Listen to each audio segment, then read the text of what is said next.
Hello, everyone. I think it's not without planning that they had the dietitian go right before lunch.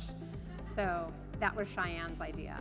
I'm Bonnie Newland, for those that don't know me. If I don't know you, I look forward to meeting you. I am a registered dietitian nutritionist. More importantly, however, I am a lymphedema patient, and a mast cell patient. So I am here with you both as a provider of nutrition and also as a patient. And hopefully I can work this. Uh-oh. There we go. I have no disclosures. I do, however, have a short amount of time to get through a bunch of topics, so I'm going to move fast, so just lean into me if you will. I'm hoping that what I say today gives you a little bit of insight into gut health and ways to better work on your gut barrier function and inflammation. I'm going to go through how eating fiber can, and I think I just forgot to say my topic actually, fiber's role in inflammation and gut health. And I'm going to go through how fiber is fermented into short-chain fatty acids and how that fermentation process is like a superpower when it comes to your gut health and really fortifying your gut barrier function. How did we get here? How am I here at FDRS talking about fiber, which maybe seems like a little bit of an unsexy topic, but it's so super important, as you've already heard some of my colleagues say today. When you eat fiber, it's fermented into short-chain fatty acids and hopefully fortifies your gut health. The reason that I'm here talking about fiber is I have been working in this population for about 3 years, and despite doing all the things that so many of us have done, I would have patients that wouldn't have reasonable outcomes given the interventions that we were doing and the work that they were putting in, and despite isolating their food triggers. And so I wanted to dig deeper to see how I could help these patients reach their goals. And I started to see patterns in biomarkers that told me that I had a bigger issue with gut dysbiosis and leaky gut. And I'm going to share 4 common biomarkers that are easily accessible so that you can monitor your own gut health and see how this could impact your journey. The first one is elastase 1. This is an enzyme that when it breaks down starts to, or I see it chronically low, I should say, and when it is low, like I'm seeing double digits in some people, for example, it starts to signal a change in microbial health. But more than that, it's a change in the way that we digest carbs, fats, and proteins, meaning that you're not getting the nourishment from the foods that you're eating. The next marker that I see chronically low is secretory IgA, or if you're from across the pond, secretory IgA, and that was for Virginia. And this is a marker that when it's low, it increases food intolerances and food sensitivity, something many of us deal with daily. The next marker is calprotectin, which is a protein, and this protein is chronically elevated. Calprotectin is released in the blood, stool, and urine when we have intestinal inflammation. It's an easy marker to watch and something that I see chronically elevated. And the last marker here is zonulin, and this is a marker for gut permeability, and it's often high, obviously it's often high in gut health breakdown, and gut permeability breakdown, but it's also high when folks are eating gluten, and they shouldn't. I'm sure Dr. Amato is going to talk more about that. So this is the reason why I'm talking about fiber today, but how did we get here?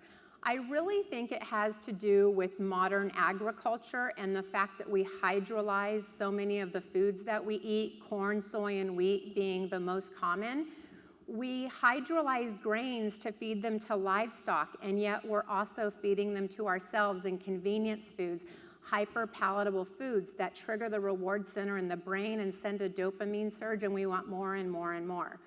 We've gotten away from eating whole foods that come from fruits, vegetables, nuts, seeds, beans, and legumes if you tolerate them. We need 14 grams of fiber daily, whole fiber daily. based on every 1,000 calories that you eat. Now, for women, that's roughly 20 to 25 grams, and for men, that's about 30 to 35 grams. Or if you are eating all of the things there and you are having a solid bowel movement every day, you're probably A-okay with regards to your, oh, I didn't switch my slide, I'm so sorry, with regard to your gut health. I can't believe I didn't switch my slide. A little nervous. I'm not a public speaker. I apologize. So Linda Ann is going to be talking a little bit later about how insulin impacts our swelling and the fascia and things of that nature. So I'm going to concentrate more on how fiber impacts the inflammation from within. When we eat fiber, it helps to stabilize blood sugar and lower our insulin levels. So that automatically starts to lower our inflammation. But when you eat fiber, it is fermented in the gut into short-chain fatty acids, and those short-chain fatty acids help to fortify our microbiome. It's really as easy as 1, 2, 3. You eat the fiber. It's fermented not by you, but by your gut bacteria. Fiber is the food for your gut bacteria. So when you eat that fiber, it's fermented into short-chain fatty acids, which is acetate, butyrate, and propionate. And those powerhouses go to work helping to fortify your gut, create homeostasis, give us better bowel motility, and lower mast cell degranulation, something that we're all interested in, I know. And I'm going to go through 4 markers here, or 4 steps here that happen when we eat fiber. When you eat fiber, it is fermented into the short-chain fatty acids, as I said, and that fiber helps to reinforce Treg cells. And Treg cells are white blood cells that help to modulate our immune response. Super important. When you eat fiber and it's fermented into short-chain fatty acids, it binds with G proteins in our gut lining and along the gastrointestinal nerves, and this creates better metabolic signaling and energy expenditure. Who doesn't love that? When you eat fiber and it's fermented to short-chain fatty acids, it helps to lower inflammatory cytokines. Cytokines like interleukin-6 and tumor necrosis factor alpha, which we've heard mentioned today, but if you've been hanging out around here a while, you've heard that mentioned. When interleukin-6 is elevated, it interferes with the Treg cells, and we have more food intolerances. And here goes the cycle of gut dysbiosis and things like that that start happening. And lastly here, I hope I have the right slide, I can't see over, yes. When you eat fiber and it's fermented to short-chain fatty acids, perhaps one of the most important things that it does is it helps balance out a bacteria in the gut called lipopolysaccharide. Lipopolysaccharide is a bacteria that I like to refer to as the gangster of the gut, because when this bacteria is high, it creates gut dysbiosis, more food inflammation, mast cell degranulation, so more histamine response. It creates all kinds of issues. What I want you to think about when you think about your gut barrier function is your morning coffee. I know we're not quite morning, but when you have a cup of coffee and you see that coffee pot, you put your grounds in there, all of the good stuff goes into your coffee cup, and hopefully the grounds go out as waste, or maybe in your garden. That is exactly how the gut barrier function works. It is protective of your bloodstream, and the coffee grounds, they go out as waste. That's what we want to happen. But if we have a defunct gut barrier, if we have gut permeability, that's not what's happening. We have a breakdown in the tight junctions in the epithelial lining of our gut, and we open the doorway for the waste, the coffee grounds, to get into our bloodstream. As you can imagine, that sends off a cascade of red flags and inflammatory mediators, and we start having all this dysbiotic behavior in our gut, and that is essentially leaky gut. You have now put coffee grounds in your cup. only the stakes are higher because that coffee, that blood, that coffee cup rather, is your bloodstream, and that's going to create more inflammation.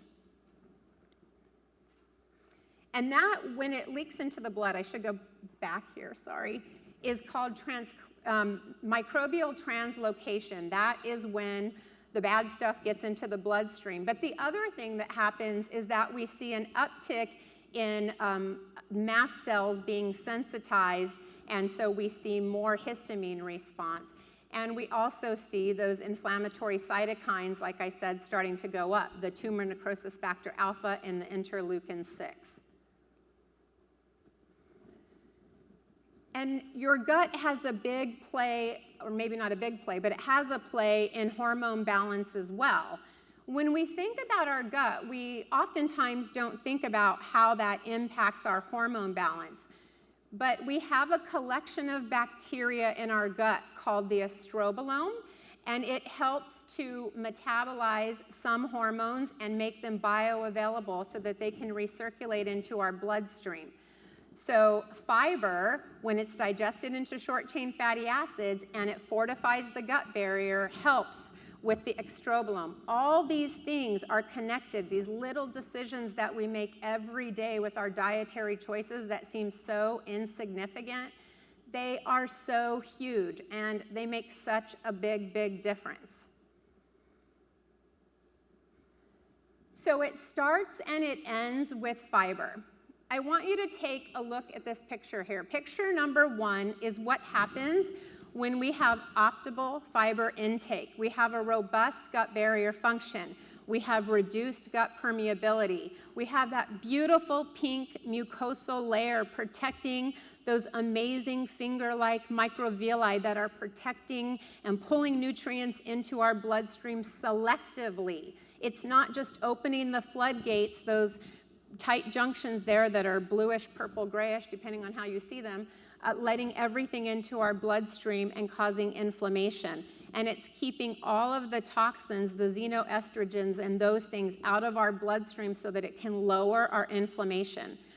Conversely, on the other side, when we have suboptimal fiber intake, we start to see that breakdown in our gut barrier function, gut dysbiosis, more permeability, an increase in histamine levels. We start to see estrobolome issues and some low-level imbalance with the hormones, and nutrient deficiency, which really just means that we are overweight and we are undernourished. So we're not even getting the benefit of the foods that we're eating, and we have higher inflammation.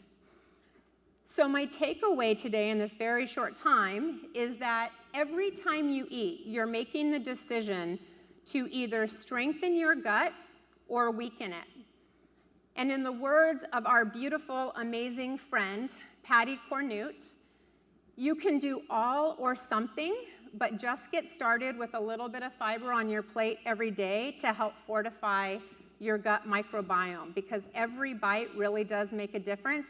And there's a little something for everybody. There is no one-size-fits-all diet. It doesn't matter if you want to do low carb or if you want to do plant-based or whatever it is. They're telling me I'm out of time. Gotcha. There's my contact information. Thank you so much. I appreciate the honor of your time today.